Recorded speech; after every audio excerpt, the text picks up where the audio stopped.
Well, what about Trump? What's going on there? What's going on there exactly? You know, it was interesting listening to Trump's inauguration speech because I detected elements of National Socialist thought in it. You know, and I'm not being dismissive. I'm seriously not being dismissive. But when you radically activate on the side of the left, you call forth compensatory forces, and they're not in your control. And like Trump opened his speech, you just read it, he sounds like a 1950s socialist. You know, he's going to use the power of the state to bring the industry home, to produce a lot of infrastructure. It's a state business unity with the state in charge.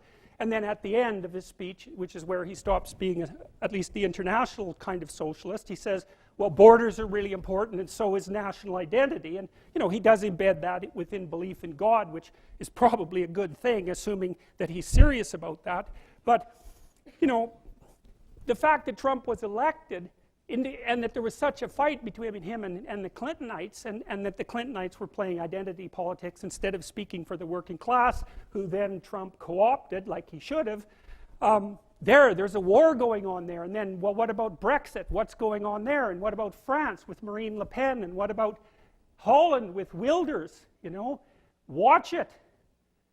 We're in a chaotic time, and you know, I've got letters from people all over the world who tell me how they can't say what they think. It's like, oh well, that's not very good, and they're kind of happy with me because maybe they think that I emboldened them in some way, and so good for that, hypothetically. And most of the people who wrote me, the overwhelming majority, were reasonable, so I'm pretty happy about that too. And maybe I'm wrong about my damn diagnosis, because like, what do I know? But I do have this proclivity to get to the bottom of things. And what's at the bottom of this is an ideological war, or philosophical war. It's even deeper than that. It might even be deeper than a philosophical war, which is something that's more like a metaphysical or theological war. You know, it depends on how far down you look. And the postmodernists know exactly what they're doing. This isn't accidental. Of course you shut down speakers you don't agree with, because you can't have a dialogue with them then anyways, because human beings can't have dialogue. There's no such thing as a human individual. There's no such thing as truth. Here's the postmodern world. It's the Hobbesian nightmare. It's everyone against everyone else, except it's not individuals, it's groups. And you're stuck in your damn group, and it's the only thing about you anyways that's relevant, which is why we might base our hiring on it, for example.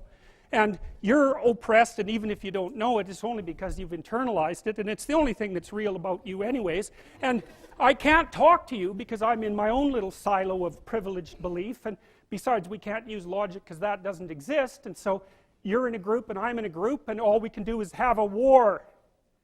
Or we can talk, but we don't get to talk, because you can't talk if you're a postmodernist, because speech is just chatter.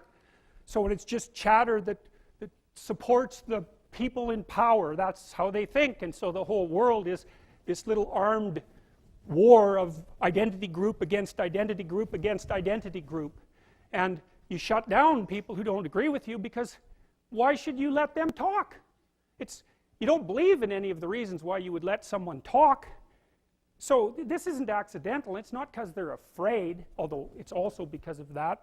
They hijack, you know, fear. They hijack compassion. They make anyone who puts forward an alternative view into a terrorist of ideas, and someone who's heartless at the core, which is really incredibly intelligent. It's such a good strategy. It's so devious and brilliant, and it's so effective. Because who the hell wants to be labeled a bigot? You probably are a damn bigot, just like everyone else. So, you know, and it's easy to make people feel guilty about that, and maybe they should.